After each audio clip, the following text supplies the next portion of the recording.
God and Satan are having a debate about Job. And Satan looks at Job and says, he's a phony.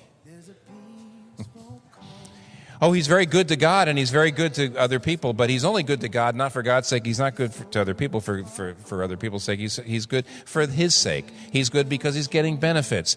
Bring suffering into his life.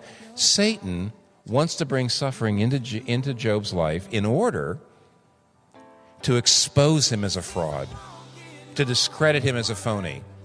God, however, lets Satan bring that suffering into his life, but only gives Satan enough rope to hang himself.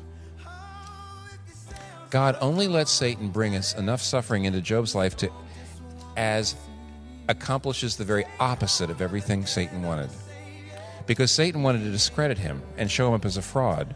But as a result of the suffering, Job has a name that literally lives forever. Do you know that? It's the opposite of what Satan wanted. God let suffering come into Job's life so that today he's one of the most famous people that ever lived, one of the greatest figures in the history of the human race. Millions of people have been changed by his example. Why? Did Job have some kind of tragic flaw, something that God was trying to deal with? No. It was like the man born blind, that the glory of God would be known in the world.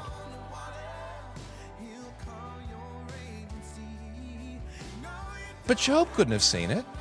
Not only couldn't Job see it, but Joseph couldn't see it. Nobody can see it. And Eliphaz is absolutely wrong to say, well, you got to figure out what God is trying to do here. You got to figure it out. Now, here's the problem, and this is what really concerns us. Eliphaz's counsel is awfully close to what you hear in an awful lot of churches today.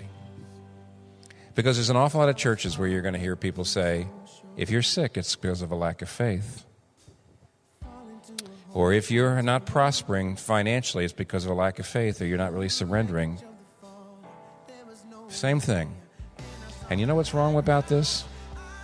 This is illogical and moralistic. It's illogical, first of all, in that the idea that you can when you start to suffer, you can figure out what God's trying to do.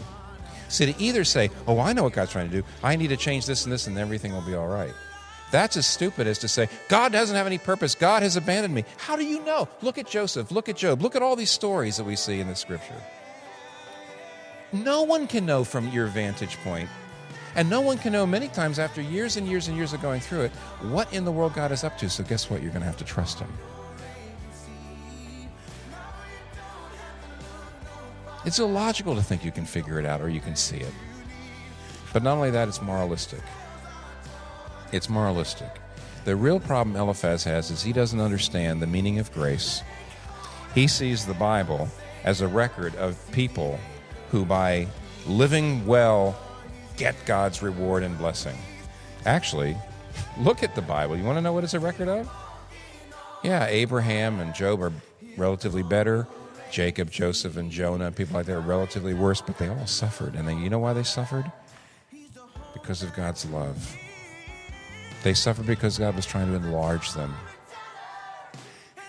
The Bible is not a record of people living right and getting the blessing. It's a record of people who are so broken and so corrupt that they never would have been able to rise above their own brokenness and corruption, except the grace of God broke into their life, usually in the form of disappointment and discouragement and disaster.